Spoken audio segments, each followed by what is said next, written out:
Talisoba, here are the weekly highlights of Arakan. Suicide due to hunger in Sittwe. Pauktaw IDPs surviving on rice broth. AA Standardizes internet access fees.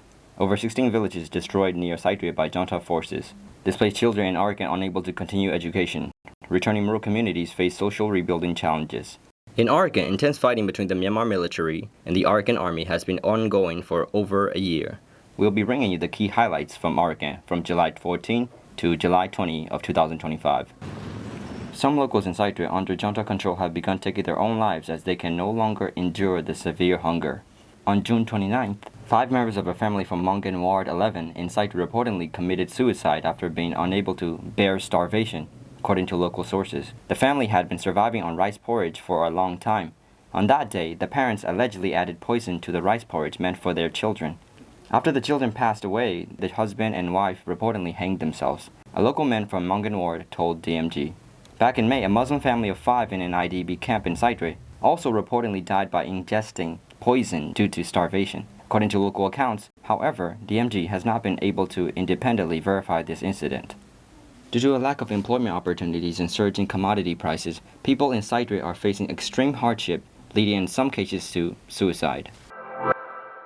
Internally displaced people IDPs sheltering on Miagu Island, also known as West Pauktaw Island in Pauktaw Township, are surviving on rice broth due to food scarcity.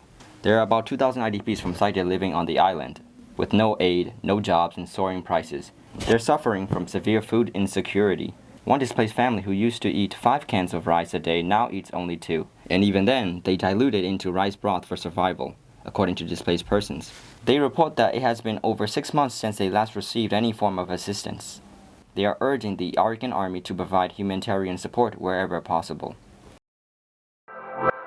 The AA has set a uniform internet usage fee in townships under its control starting July 17, 2025.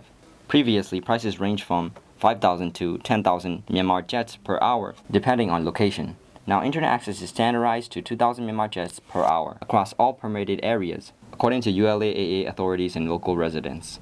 As mobile and internet lines are cut off almost all of Arakan, the AA has authorized Starlink internet access in towns under its control, allowing civilians to use it for a limited time as a public service. However, Starlink service is only available in select locations. People often have to travel long distances and spend a lot to access it. Since late 2023, Arakan has been experiencing a total shutdown of mobile and internet lines, which has negatively impacted people's livelihoods. According to reports, in villages near Sittwe such as Wabo, Thaindan, Rodan, Dokan, and Gambron, more than 16 villages have been largely destroyed by the Junta. Junta troops have reportedly burned homes, used heavy artillery and drones, and looted or demolished homes in various ways. According to locals, to protect its regional military headquarters, the Junta has constructed large military camps, occupying more than 4 acres near Old Gambron Village, Dogan Village, and Dotan Hill. Moreover, in areas like Narigan and Rothaike, including Shrimonga and Batalay, civilian homes have been converted into fortified bunkers and military posts. There are around 30 villages near Sittwe. Due to killings, arrests, and evictions by Junta troops, most villages except for some Muslim villages are now depopulated.